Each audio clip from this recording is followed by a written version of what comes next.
Vandegrift football, you guys are 6-2 this season. Regular season's winding down. At this point of the year, where are you guys at? I mean, we're feeling pretty good. We know we need to win the rest of our games to guarantee a spot in the playoffs, and we're really focused on that right now. We're taking it one step at a time. This win on Friday is going to be really big for us. Marble Falls, obviously, they're a team that can throw the ball around a little bit. You're a defensive guy. How much do you look forward to challenges like that against offenses like the one Marble Falls has? We always look forward to it. When you know you got when you know they have a good quarterback and you're playing defense on them, it always feels good to go against the best and test yourself. You guys play in probably one of the toughest districts in the state. Your guys' losses are a 1-point loss and an overtime loss. How tough has this district been for you guys this year?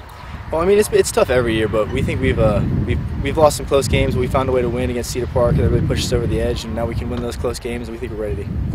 If you guys make it to the playoffs, how much will playing in this district prepare you guys for what you expect to see in the postseason? Well, I think it really prepares us because we already have an overtime game under our belt. And that's not a lot that most people can say, and we're ready to take that in the playoffs and move forward.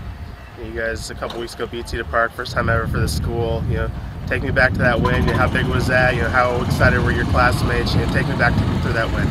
It was huge. Being a senior, we'd never beat Cedar Park. Senior year, coming out there, our rivals coming to our house, and we showed them who's daddy, and it was great. I mean, the student section was going crazy. It was remember for the rest of my life. When you guys opened the season, what did you guys want to accomplish? You guys had made it to the second round last year, close loss in that second round, but what did you guys want to accomplish this year?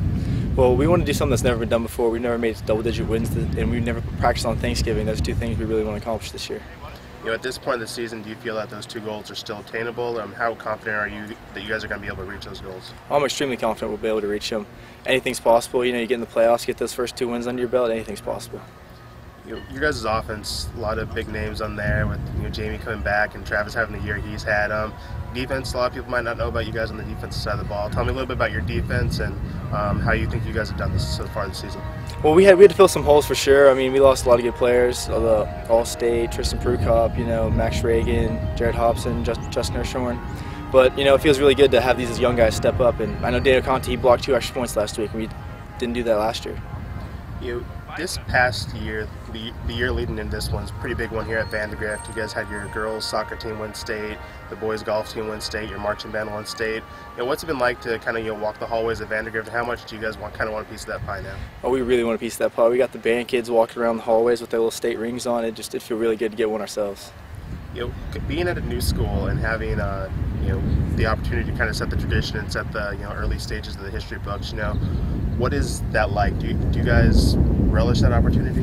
Yeah, we like to set the standards so we know that all the grades below us will follow in our footsteps and know that we're gonna set a standard of excellence and they have to follow in it. In order to make the playoffs and win these last 2 games against Marble Falls and Georgetown next week, what do you guys have to do? Oh, we just got to shut down their offense and keep our offense rolling, keep putting points up. We'll keep winning.